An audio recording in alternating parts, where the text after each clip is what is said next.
Si yo voy a llevar a mi paciente a una pérdida de la conciencia, pérdida de la actividad motora, pérdida de la sensibilidad, con compromiso del sistema nervioso central y funciones reflejas, motoras, sensitivas, autónomas o vegetativas, necesito que ese paciente, sin entrar en hipoglucemia, tenga medianamente vacío el tracto gastrointestinal superior, o sea, que el estómago no esté lleno y que la primera porción del intestino delgado también esté vacía. Porque si eventualmente se produce un vómito en un paciente casi inconsciente por completo, se corre el riesgo de una broncoaspiración, que le pasa a cualquiera de ustedes que se haya tomado unas cuantas ginebras, unos cuantos tragos extra el fin de semana. Si vomita y no coordina los movimientos del vómito, se pueden aspirar, se pueden ahogar. A un paciente que está recibiendo una droga para quedar inconsciente, esto es más que un agravante para su integridad. Por eso es que se pide tanto en medicina como en veterinaria ayunos. Antiguamente se pedían ayunos de 12 horas. Marche preso todo paciente 12 horas. Era un cachorro 12 horas, era un geronte 12 horas, era un adulto 12 horas, era una cesárea programada 12 horas. Pero con el tiempo empezamos a hacernos más exquisitos y ver quién necesitaba más de un ayuno, quién tenía un tránsito lento. De nuevo, el bulldog francés muy lentamente digiere su comida, encima es ñato, y encima todo lo que hay dentro de la boca nos dificulta una intubación inmediata. Entonces a ellos le damos un poco más de ayuno. Pero al cachorro, que tiene un metabolismo rápido, que rápidamente puede entrar en hipoglucemia, lo mismo que el geronte, a él le doy un poco menos de ayuno. Pero le cambio la dieta, le doy una dieta, o lo converso con el propietario y le doy una dieta de mayor digestibilidad. No le doy el sabrosito, el Congo, no por hablar mal de esas marcas, pero tienen una digestibilidad menor.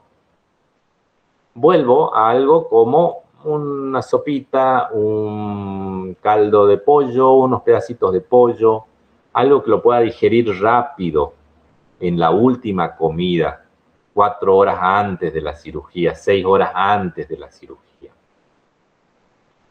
Y porque estamos en el Chaco, porque estamos en Corrientes, porque estamos en Santiago o en Formosa, y conocemos los calores y sabemos que nosotros nos deshidratamos, estudiando, leyendo, nos deshidratamos. Imagínense si nos suprimen el mate, nos vamos a deshidratar más todavía. En veterinaria pasa lo mismo con nuestros pacientes. Si le sacamos 12 horas los líquidos, va a llegar un paciente deshidratado. Y tanto hablamos de la deshidratación y nosotros por indicar mal un ayuno, estamos teniendo pacientes deshidratados. Con 2 horas en nuestra zona, 4 horas, como mucho 6 horas, más que suficiente. En invierno, verano, 2, 4 horas, no más de eso. Lactantes, neonatos, ese cachorrito que nació con el paladar hendido, no puedo suprimirle el ayuno por 4 horas. Ese paciente ya viene malnutrido porque no llega todo lo que toma de la leche, pues no puede tomar porque no hace vacío el paladar de él. Poca leche la que consume y encima se la sacan, no va a llegar al día de la cirugía. Entonces ese paciente no tiene ayuno de sólido porque no consume sólidos. Y los líquidos los suprimimos un par de horas antes de llegar a quirófano, nada más. Otra de las indicaciones, el baño, porque la mayoría de las personas, siendo propietarios, hacen o tratan de replicar en su mascota lo que ellos le indicaron para su cirugía. Entonces le dice, usted se baña media hora antes, se depila y así va a ir a cirugía. A nosotros no nos sirve porque un paciente tiene 98% de pelo en su superficie corporal, distinto a las personas que no tenemos más del 10-20%, salvo algunos. La mayoría no somos lampiños, no tenemos tanto pelo, entonces no tiene un punto de comparación. Entonces, si lo van a bañar, el baño tiene que ser 24 horas antes para que llegue completamente seco al día de la cirugía. Y no conforme con eso, por el hecho de que hay pelo, nosotros para embrocar ese paciente vamos a tener que mojarlo con las soluciones antisépticas. O sea que por más que se hayan preocupado en bañarlo un día antes, después va a salir con olor a iopovidona, con olor a clorhexidina, con olor a alcohol. Va a salir ese paciente, es inevitable que lo mojemos, pongamos un antiséptico. Entonces el propietario tiene que entender eso, que no es una prioridad bañarlo, pero si quiere bañarlo, se quiere dar el gusto que lo haga, pero un día antes del día y horario programado para la cirugía. Bien seco, no queremos un paciente que llegue mojado. Yo he suspendido cirugía porque lo traían mojado, venía temblando, mojado, se suspende la cirugía, reprogramamos la cirugía. En los equinos, ya para ir terminando, se aplica exactamente lo mismo. Caquexias, emaciaciones, soluciones de continuidad, trauma, examen anamnesis, examen físico, los complementarios, dónde vive ese equino, quién lo va a cuidar a ese equino, no menos importante el tema de los complementarios. Anemia infecciosa equina, por ley, todos los análisis necesarios, desde un hematocrito hasta un electrocardiograma, se hacen en equinos. Es cuestión de encontrar quién se dedique a eso. Y si no hay nadie que se dedique, bueno, ya tienen una eventual labor, preparación y posterior labor para llevar a cabo. El ayuno en los equinos generalmente lo hacemos de 10 a 12 horas de sólido y no restringimos los líquidos. Tendremos que ver la patología, porque muchas patologías se tratan con suministros de ciertos volúmenes importantes de líquidos. El caso de los cólicos, por ejemplo. Cuando hay cólicos se le hace sondajes nasogástricos para dar volumen al dar fluidos por vía enteral y también transrectal, más toda la medicación que se tiene que ir anotando y si ese paciente tiene que ir a cirugía, saber qué es lo que se le dio. Bovinos, por ser rumiantes, tiene ciertas particularidades que sí lo extreman. Sí hay ayunos muy prolongados, pero por el hecho de ser un rumiante, tener compartimentalizado su estómago. El peso en el equino puede ser una plataforma, la tienen las facultades, creo que un caos también la tiene, pero si no, con esta formulita que ustedes ven ahí en pantalla, podemos con una cinta métrica y usando estas fórmulas, llegar a estimar con mucha certeza el peso de esos equinos. Entonces no es una restricción de que, bueno, es un equino, no puedo calcular, no puedo pesarlo, no puedo estimar el peso y lo hago a cálculo. Pesa 300 o pesa 400 o por ahí al medio 350, no. Prefiero la fórmula, saco un estimativo. Potrillo, nuevamente, igual que los cachorros, no se restringe la ingesta de leche.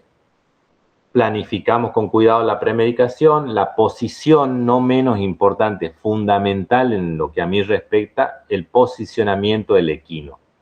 Van a escuchar en las próximas clases que uno habla del decúbito, si es izquierdo, si es derecho, si el cirujano es diestro, si es ambidiestro, si es zurdo, dónde se posiciona, cómo posiciona al paciente, dependiendo el cirujano.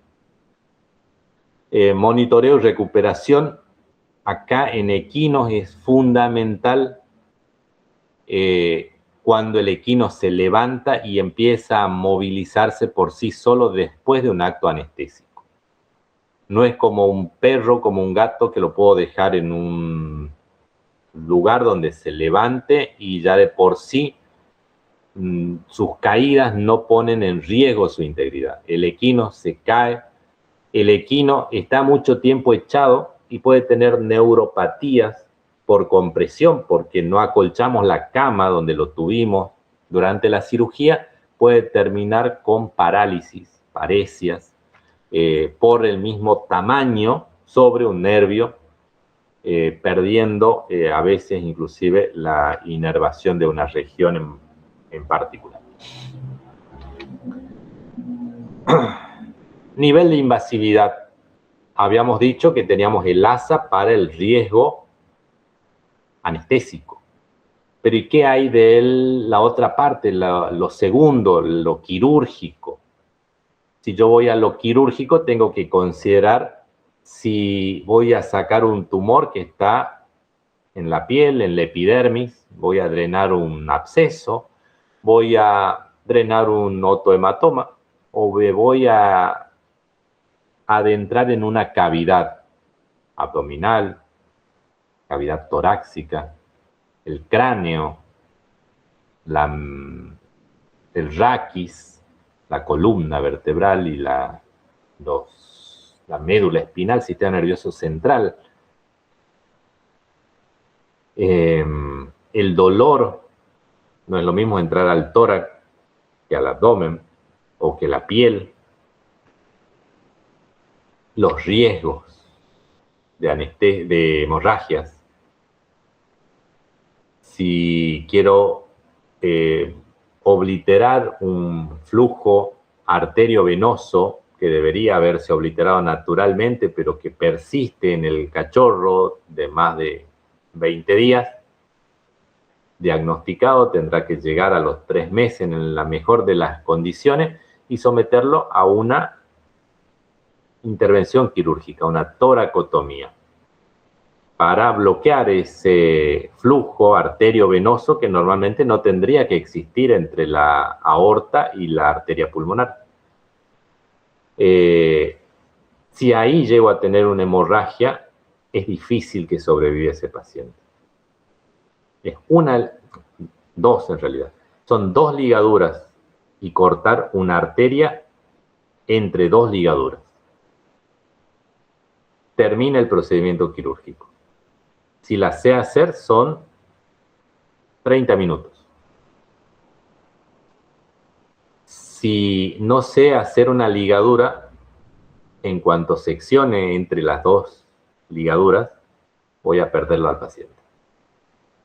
Y es saber hacer ligadura, nada más. Se resume a eso. Es una hemorragia que termina con la vida del paciente, porque no hay tiempo para nada. Sale la aorta ascendente, aorta craneal, y antes de la bifurcación hay una interacción, una comunicación con la vena pulmonar, la arteria pulmonar, el tronco pulmonar en realidad. Eso lo tengo que cerrar, poner unas ligaduras, y tengo que seccionar entre medio. Una hemorragia de las peores. Las hipotermias, pacientes que tengo que sacar el vaso, vuelvo a ese ejemplo, que ya los tendré cansados, pero que trae claridad a lo que es la hipotermia. Al estar expuesto un órgano parenquimatoso, por más que yo lo vaya a remover, está disipando calor desde la cavidad, pero también desde esa víscera que estoy poniendo muchas ligaduras, más de 25 ligaduras, por 2, porque tengo que dejar una y sacar otra, para remover ese vaso, la esplenectomía. Y estoy perdiendo temperatura a cada minuto que pasa. Y los pacientes naturalmente, después de la cirugía, perdieron de 2 a 3 grados centígrados mínimo. Un paciente que entró con 38 sale de una esplenectomía con 35 grados centígrados. Y eso no hay forma de impedirlo. Podemos minimizarlo, pero no podemos evitar la hipotermia. Las bradicardias, las bradipneas y las hipotensiones. a veces hipotensiones supinas, hembras preñadas, grandes, las pongo panza arriba, cúbito dorsal, la presión del útero y los fetos sobre los vasos sanguíneos me van a dar hipotensión. Si baja la presión sanguínea, las drogas que yo le estoy administrando no circulan o circulan más lentamente. Entonces repercute por la posición solamente el impacto anestésico de mis drogas anestésicas. El dolor, miren acá ese abdomen ocupado casi por completo con una masa, no sabíamos qué era hasta que la removimos. Exposición de vísceras. Y eso me va a dar lo que al final de una de las cartillas que ya les puse a disposición de ustedes, habla del riesgo anestésico. Perdón, del riesgo quirúrgico, ya hablamos del anestésico, del quirúrgico. Con esto. Una hemorragia potencial me da un riesgo quirúrgico alto. Invadir una cavidad, la cavidad torácica, me da un riesgo quirúrgico alto.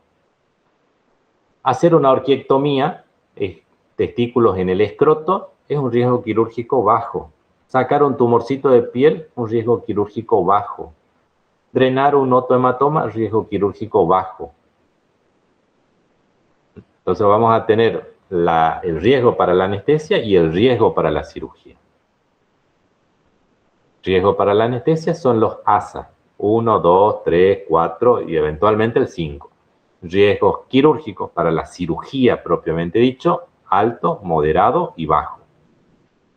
¿Sí? Va a depender del procedimiento quirúrgico y las potenciales complicaciones que tenga. Bien, hasta acá llegamos con el segundo teórico. Terminamos todo lo previsto para el día de hoy.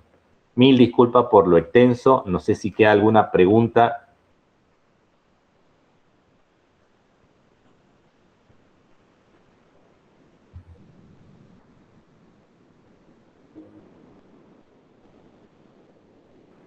Por mi parte, no, profe. Bueno, chicos, vamos a ver cómo nos organizamos, cómo planificamos esto con un poquito más de tiempo para las clases prácticas. Lamento que se hayan dado así las situaciones. Este año no venimos nada bien, entre que son pocas, hay más exigencia, hay más cositas. Quiero creer que vamos a poder, y si no vamos aprendiendo de estas situaciones. Disculpen también por estos problemas técnicos que tuve al comienzo de la clase, lo que hizo que se extienda un poco más la clase. Discúlpenme a mí porque me entusiasmo con estos temas que para mí son los más importantes y empiezo a hablar y por ahí no me fijo si el tiempo me acompaña o no. Quedan habilitadas las cartillas, quedan habilitados unos PDF de unos libros. Cualquier duda que tenga me avisan. Vamos a dejar solamente el tema en cuestión y potencialmente el coloquio correspondiente para que no se preste a confusión si ya está, si no está. Ahora empezamos a hablar de temas muy parecidos unos con otros. Ahora el próximo es la premedicación, que ya algo tocamos hoy. Entonces, después del coloquio ya dejamos habilitada la próxima clase. Entonces ya no hablamos ya de requisitos prequirúrgicos. Premedicación es una cosa, requisitos prequirúrgicos es otra. Entonces no quiero que se preste a confusión. Y después veremos la anestesia, agentes inductores y mantenimiento. Y después todo lo que sea parenteral y lo que sea inhalatorio. Espero a la brevedad tenerles buenas noticias para una visita a Sáenz Peña. Vamos a ver cómo resuelvo yo con mis permisos y según eso voy a reprogramar esto. Cualquier cosita, si no es conmigo, directamente con Mili, con Robledo, la señorita Robledo, como ayudante de cátedra. Le dicen a ella si no entienden algo, si no pueden solucionarlo, me pasan a mí, o si no directamente me hacen el planteo a mí. Desde ya, muchísimas gracias por la atención, que tengan una buena noche y nos encontramos el jueves, Dios mediante, por Moodle. Perfecto, profe, nos vemos. Profe. Nos vemos, profe. Gracias. Hasta luego, profe. Buenas noches. Hasta luego, profe, gracias.